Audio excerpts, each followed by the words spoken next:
Guys, sa video na ito is tuturuan ko kayo kung paano mag-install ng version 7 na online version. So, unang i-check natin is before tayo mag-install is i-check muna natin kung connected ba tayo sa internet. So, kailangan natin na mag-connect ng internet. Kagaya sa ginawa ko ngayon is mag-connect muna ako sa Wi-Fi. Okay, connected. And wala namang problema sa antivirus na i-off or i-on mo kasi hindi naman masilan si version 7. Kaya nga lang is kailangan mo talaga mag-internet ka palagi. Hanapin mo muna yung kung saan mo na-download yung version 7 mo na setup. So, ito.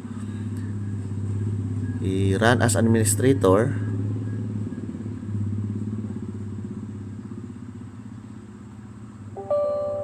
Next, yes. Next lang yan. Kagaya ng version 6 is madali lang naman mag-install nito. Okay, finish na is wag mo munang i-start yung application kasi may gagawin pa tayo na gawing full version yung application natin. Okay. Tap finish, and then hanapin mo lang yung DSLR boot na crack. Tapos yung DLL file niya is ikakopy mo ito. Copy, tapos punta ka sa Drive C. Drive C, tapos sa program files, tapos hanapin mo yung DSLR boot na folder. Tap mo lang. Okay, sa loob ng folder na DSLR boot is dito mo sa bandang ibaba lang ipipaste. Paste mo lang, tapos replace lang, tapos continue lang. Okay, so mapapalitan yung old na DLL file sa bago nating DLL na nilagay. So, close mo na. Tapos, pwede ka nang mag-open ng ang apps. So, make sure na connected yung internet at saka malakas yung wifi natin. Para smooth yung pag-open ng version 7. So, ito. So, naghahanap siya ng account. So, ang gagawin mo, kung wala ka pang photo share na account is mag-create ka ng account. Yan. Pero sa akin is meron na akong photo share na account is hindi ko na kailangan na mag-create. So, sign in na lang ako.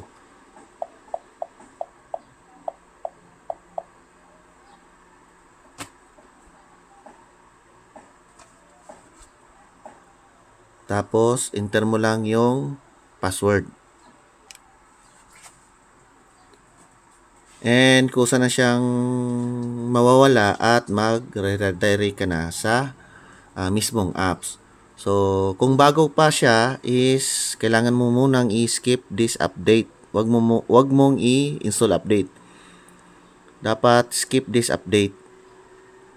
Tapos gawa ka ng new event. Example is ngayon is December 2. Tapos launch event. Yun.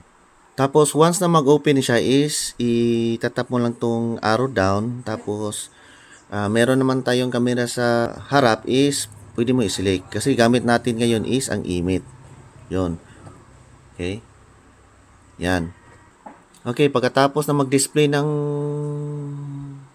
camera sa application is punta ka naman sa PhotoShare para mag-create ng account or mag-login ng account ng PhotoShare. So, punta ka lang sa sharing settings, tapos manage PhotoShare account.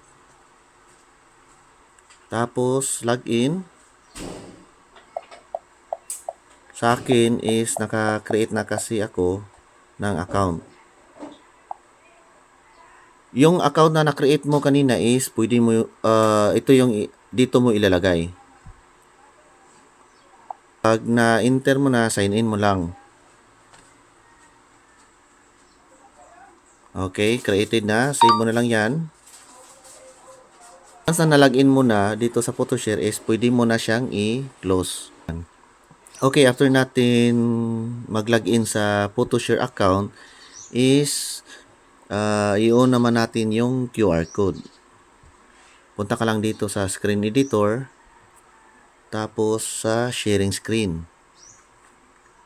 Okay? So, dapat mag-display yung QR code dito. So, i-on natin yung QR code kasi once na makatapos yung pictures ng clients, yung guest is magdi-display yung scan QR code.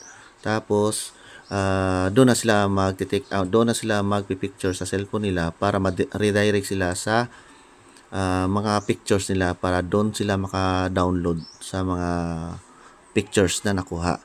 So, yun lang. Tapos, launch event ka na. Okay?